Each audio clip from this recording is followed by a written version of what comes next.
नमस्ते students, welcome. आज हम इकोनॉमिक्स का एक बड़ा फंडामेंटल कॉन्सेप्ट समझेंगे जिसका नाम है यूटिलिटी। एंड ट्रस्ट मी, ये सिर्फ एग्जाम के लिए इंपॉर्टेंट नहीं है। इसको समझने के बाद आप जब भी कुछ खरीदेंगे ना, तो आपका देखने का नजरिया ही बदल जाएगा। चलो एक छोटा सा सवाल से शुरू करते हैं। जरा सोचिए, आपने लास्ट टाइम जो चीज खरीदी वही क्यों खरीदी, कुछ और क्यों नहीं? या फिर आपको एक पर्टिकुलर ब्रांड का फोन क्यों पसंद है, या एक पर्टिकुलर स्नैक क्यों ज्यादा अच्छा लगता है? इन सब क्यों का इकोनॉमिक्स में एक ही जवाब है, और वो है यूटिलिटी। ठीक है, तो इस कॉन्सेप्ट को अच्छे से मास्टर करने के लिए ये है हमारा आज का रोड मैप। हम इन 5 टॉपिक से गुजरने वाले हैं। बिल्कुल बेसिक से शुरू करेंगे, यूटिलिटी है क्या, और एंड तक जाते जाते हम इसको प्राइस के साथ लिंक करना भी सीख लेंगे। Okay, let's start. सेक्शन 1।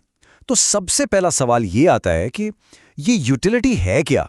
जब इकोनॉमिस्ट्स इस वर्ड का इस्तेमाल करते हैं तो उनका मतलब क्या होता है? देखिए, बिल्कुल आसान शब्दों में यूटिलिटी का मतलब है किसी भी चीज की वांट सैटिस्फाइंग पावर, यानी उस चीज के अंदर वो शक्ति जो आपकी किसी जरूरत को, किसी इच्छा को पूरा कर सके। एग्जाम्पल से समझो, अगर आपको बहुत ज्यादा प्यास लगी है तो उस वक्त पानी की एक बोतल में आपके लिए जबरदस्त यूटिलिटी है। क्यों? क्योंकि उसमें आपकी प्यास बुझाने की पावर है। अब यूटिलिटी के कुछ बड़े इंटरेस्टिंग फीचर्स हैं, इन्हें ध्यान से समझना। शॉर्ट आंसर क्वेश्चंस के लिए बहुत इंपॉर्टेंट है। पहला, ये एक रिलेटिव कॉन्सेप्ट है, मतलब टाइम और प्लेस के हिसाब से बदलता है। सोचो, एसी की यूटिलिटी गर्मियों में कितनी होती है और सर्दियों में? बिल्कुल 0, है ना? दूसरा, ये सब्जेक्टिव है, यानी पर्सन टू पर्सन डिपेंड करता है। हो सकता है आपके लिए पिज्जा में बहुत यूटिलिटी हो और मुझे दाल चावल में। तीसरी बात, ये एथिकली न्यूट्रल है, सही गलत से इसको कोई मतलब नहीं। और सबसे इंपॉर्टेंट, यही डिमांड का बेसिस है। हम किसी चीज की डिमांड तभी करते हैं जब हमें उसमें यूटिलिटी दिखती है। ओके, ये एक बहुत ही कॉमन मिस्टेक है जो स्टूडेंट्स करते हैं। इसको अभी क्लियर कर लेते हैं। यूटिलिटी और यूजफुलनेस ये दोनों एक चीज नहीं है। एग्जाम्पल देखो, एक अल्कोहलिक के लिए लिकर में यूटिलिटी है। क्यों? क्योंकि वो उसकी वांट को सेटिस्फाई कर रही है। लेकिन क्या वो यूजफुल है? आप ही बताओ। Of course not. उसके हेल्थ के लिए हार्मफुल है। दूसरी तरफ दूध को देखो, दूध में यूटिलिटी भी है और वो यूजफुल भी है। समझ गए डिफरेंस? एक और छोटा सा डिफरेंस समझ लीजिए, यूटिलिटी और सैटिस्फैक्शन। इसको ऐसे याद रखो, यूटिलिटी जो है वो कंजम्पशन का कॉज है, वजह है, और सैटिस्फैक्शन जो है वो कंजम्पशन का एंड रिजल्ट है।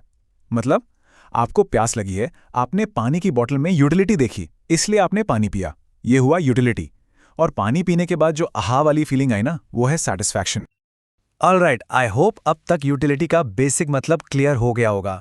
अब आगे बढ़ते हैं हमारे सेकंड सेक्शन पे और देखते हैं कि ये यूटिलिटी कितने अलग अलग टाइप्स की हो सकती है। देखो, हम यूटिलिटी को अलग अलग कैटेगरीज में बांट सकते हैं। जनरली हम इन 6 टाइप्स की बात करते हैं। पहला है फॉर्म यूटिलिटी, मतलब जब आप किसी चीज का फॉर्म यानी रूप बदलकर उसकी यूटिलिटी बढ़ा देते हो, जैसे लकड़ी से फर्नीचर बना दिया। दूसरा, प्लेस यूटिलिटी, एक जगह से दूसरी जगह ले जाने से यूटिलिटी बढ़ जाती है, जैसे गर्म कपड़ों की यूटिलिटी शिमला में ज्यादा है, मुंबई में कम। फिर है सर्विस यूटिलिटी, ये तो सिंपल है, डॉक्टर, टीचर, लॉयर इनकी सर्विसेज से मिलती है।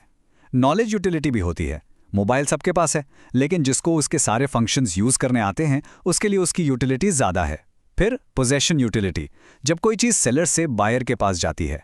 और लास्ट, मेरा फेवरेट, टाइम यूटिलिटी। एग्जाम से ठीक पहले टेक्स्ट बुक की यूटिलिटी क्या होती है, उससे ज्यादा वैल्यूएबल कुछ लगता है क्या? बस वही है टाइम यूटिलिटी।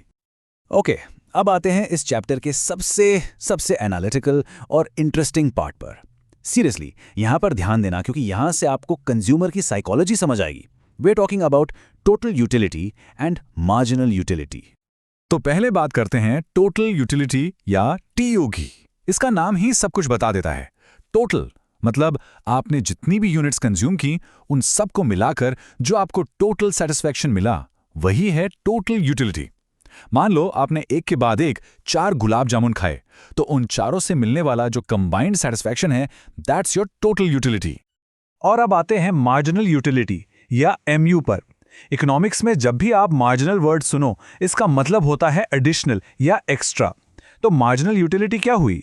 वो एडिशनल सेटिस्फैक्शन जो आपको एक एक्स्ट्रा यूनिट कंज्यूम करने से मिलती है। गुलाब जामुन वाले एग्जाम्पल पर वापस चलते हैं।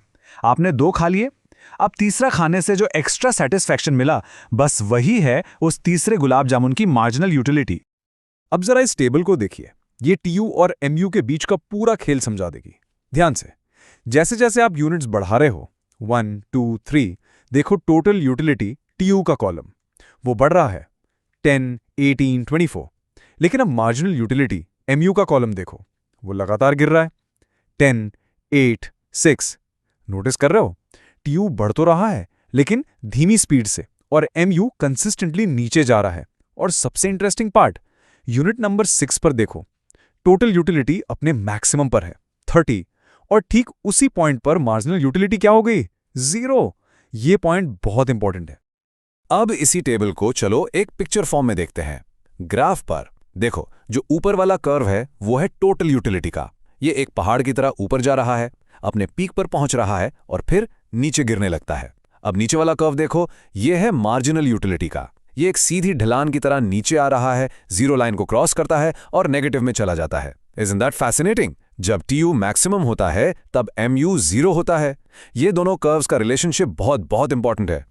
और वो जो पॉइंट है ना जहां TU मैक्सिमम है और MU 0, उस पॉइंट का एक स्पेशल नाम है। उसे कहते हैं पॉइंट ऑफ सटाइटी।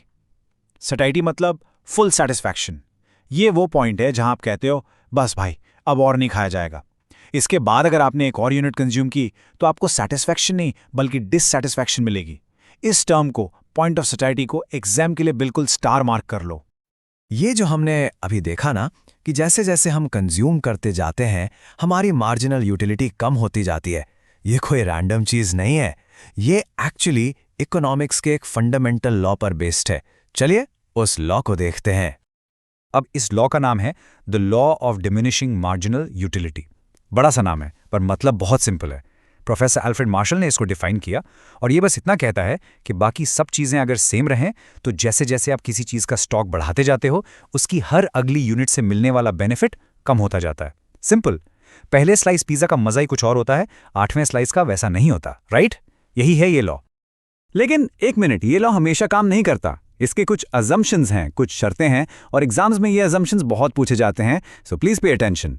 जैसे ये लॉ मानता है कि कंजम्पशन कंटिन्यूअस होना चाहिए, एक के बाद एक गुलाब जामुन आज और एक अगले हफ्ते खाओगे तो ये लॉ काम नहीं करेगा। सारी यूनिट्स होमोजेनस यानी एक जैसी होनी चाहिए। पहला गुलाब जामुन छोटा और दूसरा बहुत बड़ा तो भी ये लॉ फेल हो जाएगा। ये सारी कंडीशंस जब पूरी होती हैं तभी ये लॉ अप्लाई होता है। तो अब आप सोच रहे होंगे ठीक है सर, ये सब थ्योरी तो समझ आ गई, TU, MU, लॉ, लेकिन इसका रियल लाइफ में क्या यूज़ है? हम इससे क्या समझें? वेल, इसका सबसे बड़ा कनेक्शन है प्राइस के साथ। आइए अब इन सब डॉट्स को कनेक्ट करते हैं।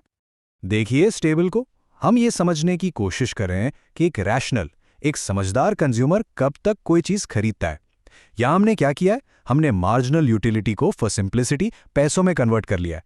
मान लो 1 यूनिट ऑफ यूटिलिटी की वैल्यू 10 रुपए और मार्केट में उस चीज का प्राइस है कांस्टेंट 50 रुपए। अब देखो कंज्यूमर का डिसीजन मेकिंग प्रोसेस। पहली यूनिट को देखो, उसको कंज्यूम करने से यूटिलिटी कितनी मिल रही है? 100 रुपए के बराबर। और दे कितने रहे हो? सिर्फ 50। फायदे का सौदा है या नहीं?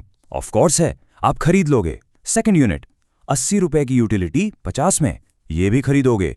थर्ड यूनिट, 70 की यूटिलिटी 50 में, ये भी खरीदोगे। इन यूनिट्स को जहां MU प्राइस से ज्यादा है हम कहते हैं इंट्रा मार्जिनल यूनिट्स। अब आओ चौथी यूनिट पर। यहां क्या हो रहा है? आपको 50 रुपए की यूटिलिटी मिल रही है और आप दे भी 50 रुपए ही रहे हो। ठीक बराबरी का मामला है। Marginal utility is equal to price. यही है आखिरी पॉइंट जहां तक एक समझदार कंज्यूमर खरीदेगा। इस पॉइंट को इकोनॉमिक्स में कहते हैं consumers equilibrium. This is the point of maximum satisfaction given the price. लेकिन इसके बाद क्या? अगर आप 5वीं यूनिट खरीदते हो तो आपको सेटिस्फैक्शन मिलेगा 30 रुपए का, लेकिन आपको देने पड़ेंगे 50 रुपए। ये तो सीधा सीधा 20 रुपए का नुकसान है। कोई रैशनल इंसान ऐसा करेगा? बिल्कुल नहीं। इसलिए इन यूनिट्स को जहां MU प्राइस से कम हो जाता है हम कहते हैं एक्स्ट्रा मार्जिनल यूनिट्स। तो ये था पूरा कॉन्सेप्ट ऑफ यूटिलिटी। जब आप इस पूरे फ्रेमवर्क को समझ चुके हो तो नेक्स्ट टाइम जब आप कुछ खरीद रहे हो और ग्रोसरी स्टोर में या ऑनलाइन और आपकी कार्ट में कोई एक्स्ट्रा चीज डालने का मन करे तो बस 1 सेकंड के लिए रुकना और सोचना, क्या इस एक्स्ट्रा आइटम से मिलने वाली मार्जिनल यूटिलिटी उसके प्राइस को जस्टिफाई करती है? ये एक छोटा सा सवाल ना आपको एक बहुत स्मार्ट कंज्यूमर बना देगा। चलिए, all the best for your exams.